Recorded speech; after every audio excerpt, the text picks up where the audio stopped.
thank you, David. And before we start, I want to say thank you for inviting me. And I'm so glad to be, finally speaking to you and having all those who are, they wanted this to happen. It's happening. So I'm glad to be here. Thank you. Oh, yeah. There were people have been telling me to have you on for months. I'm just not good at contacting new people. But here we are now.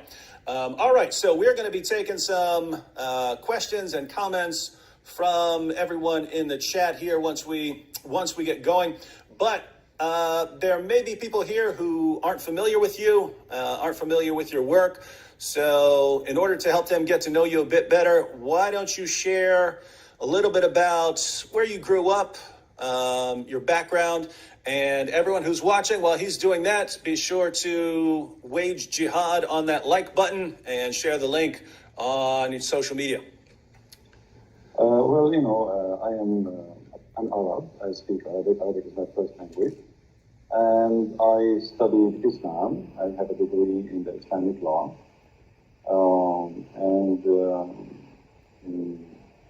My study is not the reason really I know. The reason I know is because I study hard, so I can answer the Muslims. And I don't know much. I mean, the rest about me is what people know, like I do. Mm-hmm. So you have a degree, you said, in Islamic law? Yes. Why on earth would a Christian want to get a degree in Islamic law? When I was very young, like always, you go to church, nobody want to talk about Islam. You speak to your friends, nobody want to talk about Islam. And the Muslims always, they challenge us, and there's nobody to answer them. So I decided to study so I can learn really what Islam is about. In the same time, I can take a stand for my belief, and that's what I did exactly, which is actually against the will of my family, because they wanted me to study something useful, not something stupid, Because for them, they are Christians, and studying Islam is the waste of time. It's not worth it, and it is,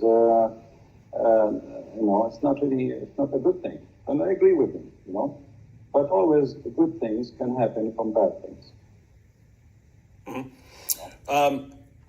All right. Well, I wanted to ask you a couple questions about your approach. The kind of two issues here. I hear from Christians.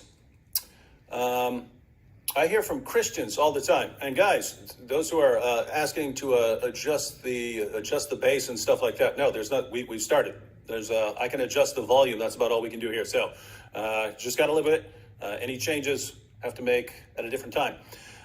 Christian Prince, I hear from Christians all the time, and you're a perfect person to answer since you're the Christian Prince.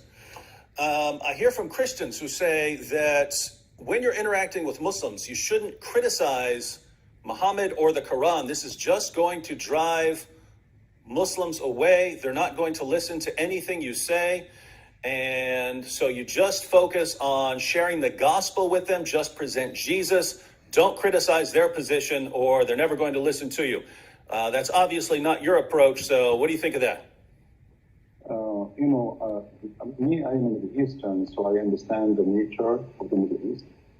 And the nature of people there is totally different from what people think. And maybe what you are saying can be, valid for those who they are American, who they are born in America. Arab, Middle Eastern Muslims, if you are too much nice, they think you are weak. They play the game of intimidation. It's not really about the way you approach them. You see, even the Quran says that Allah, He made us to be humiliated. So when a Muslim, he speaks to you and you are so kind to the point you don't even, people they say, why you are rude. I'm not rude, I'm just being truthful as it is. Same time, the Quran told the Muslims that Allah, He cursed us and He made us people of humiliation, which means in Arabic it says, ضُرِبَتْ عَلَيْهِمُ الذُّلَّةِ If you go to chapter 3, verse 12, 112, it says that Allah, He made us people who they are nice to humiliate us, not because we are nice. So the Muslims, they have different understanding for your kindness. Maybe you are trying to be kind because you are a Christian, but for a Muslim, you make him believe that Allah is saying the truth in chapter 3, verse 112, because he cursed us and he made us nice to be humiliated. So I am not nice with somebody who don't believe in being nice. And if somebody saying to me all kind of things, why I cannot say all kind of things to him too? And why I have to speak in a way some people want me to speak in? This is the way it should be. You know, even the Lord, the Messiah, he says, either yea, yea, or nay, nay, be truthful.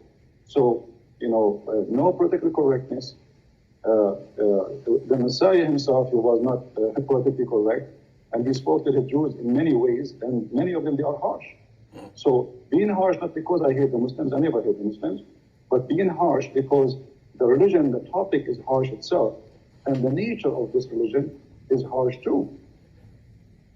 Now, so you're pointing out, one, given the group that Muslims tend to not listen to you unless you're. So, in other words, it's kind of the opposite of what many Western Christians think, right? They somehow have come to conclude that if you're aggressive with Muslims, Muslims aren't going to listen to you.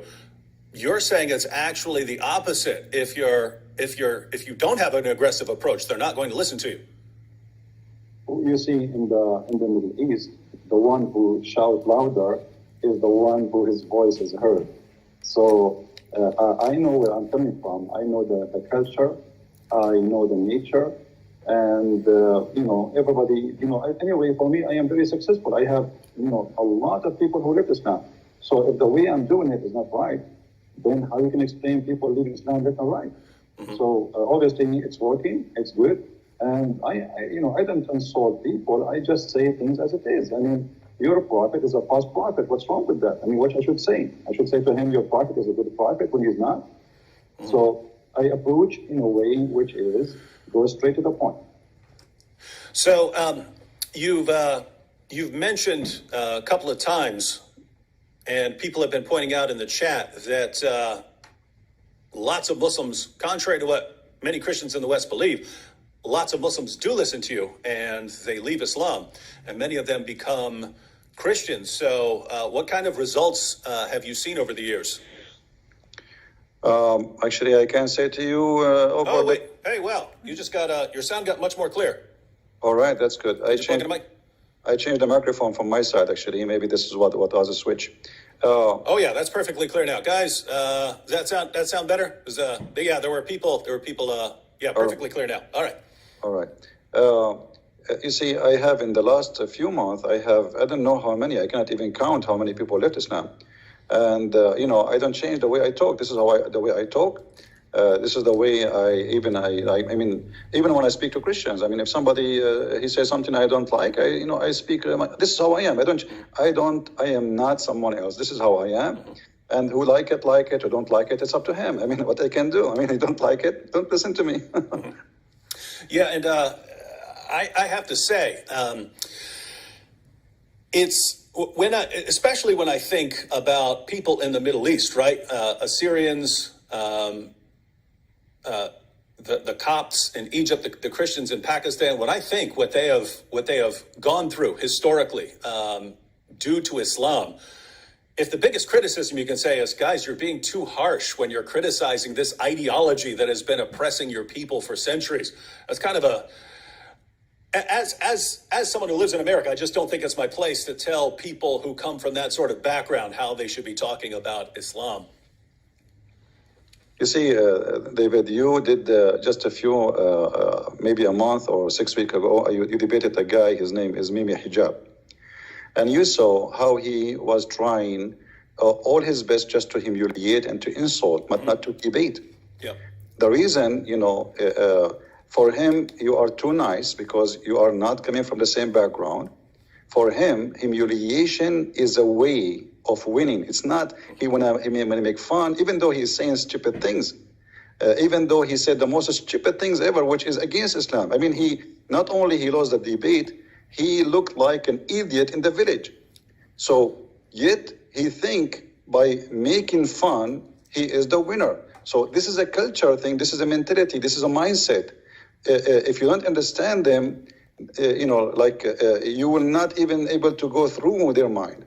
They grow this way, and they think if you are kind, that's mean you are weak, and if you are very gentle and you are not rude, that's mean you don't you are afraid. This is how they see it. For me, I am from there. I know how to speak to them. Actually, this is why they don't want to get close to me. Yeah, and it's interesting. For that debate, they made me agree ahead of time that I would be very nice and not be insulting at all, and be very friendly the entire time. And so it seems they understand as well that if you can get the Christian debater to be nice the entire time, and the Muslim to be insulting, yes, there are Westerners who will watch that and think, oh, this, why is this guy being so insulting? But lots of Muslims, boy, they love it. Now, we're going to take some questions here in a minute. I had two questions just on the Arabic, since you're a native Arabic speaker. Not anything specific, but basically here's the idea. The main argument that the Quran gives for its divine inspiration is what I call the argument the argument from literary excellence, meaning that it's just so amazingly written that it has to come from God. But I read the Quran a lot, and I just think it's the most horrible book that I've ever read. I would literally rather read a phone book than read the Quran. I do read the Quran because, I have to interact with Muslims. But if I were just picking something that I want to read, I would actually pick a phone book before I would read the Quran. It's organized horribly. It jumps around from topic to topic. You can't make sense of anything it's saying. I mean, at least a phone book is organized. All these calls for violence and so on. But I'm told by Muslims that this is only because I'm reading it in English. If I were to read it in Arabic, then I would see that it's clearly miraculous, the greatest book, so great that human beings couldn't have written it. So when you read the Quran in Arabic, how do you resist the power of the Quran to compel you to believe that it is the word of God? The answer is from the Quran. If you go to chapter 8, verse number 31, the Arab, they were making fun of the Quran, saying this is the fairy tales of the elders. And if we wish, we can make even better than this. Everybody can go and read it. This is a book full of mistakes in Arabic, in the grammar, in the spelling, in the pronunciation. And, they fabricate tons of story. Here we go. We are the Arab Christian. Why we are not amazed? I mean, if Muhammad, he was able to make people to convert to Islam by just hearing the Quran, so why did they not convert? Why Muhammad, he went in war? Here we go. They are Arab in his time, and they were making fun of the Quran. So if you go in the Quran, you will find the word fairy tale mentioned 9 times. The Arab, they say to Muhammad, this is fairy tale and this is stupid. And then Muhammad, he says, well, it's stupid. Can you make something like it? And this is a stupid challenge. I mean, I'm just saying to you, this is stupid. You say to me, can you make some stupid like mine? So Muhammad, he did not succeed in the Arabic. The Arabic is a stupid language, the way he used it. And he was, the Arabic in the Quran is a crook Arabic, is not correct Arabic. And if you want to talk about a book of wisdom, I don't know if you can open chapter 24, verse number 61 and read to the audience. And they will be astonished about how stupid this book is. I mean, this is a God who speak and he teach and he squeeze his head and he send an angel with a message from thousands and millions of miles away. Remember where Allah, God knows where Allah is. And now he come to us to say to us, you can eat alone and you can eat in your home and you can eat with your sister and you can eat in the house of your mother. Anybody can read the verse, chapter 24, verse number 61.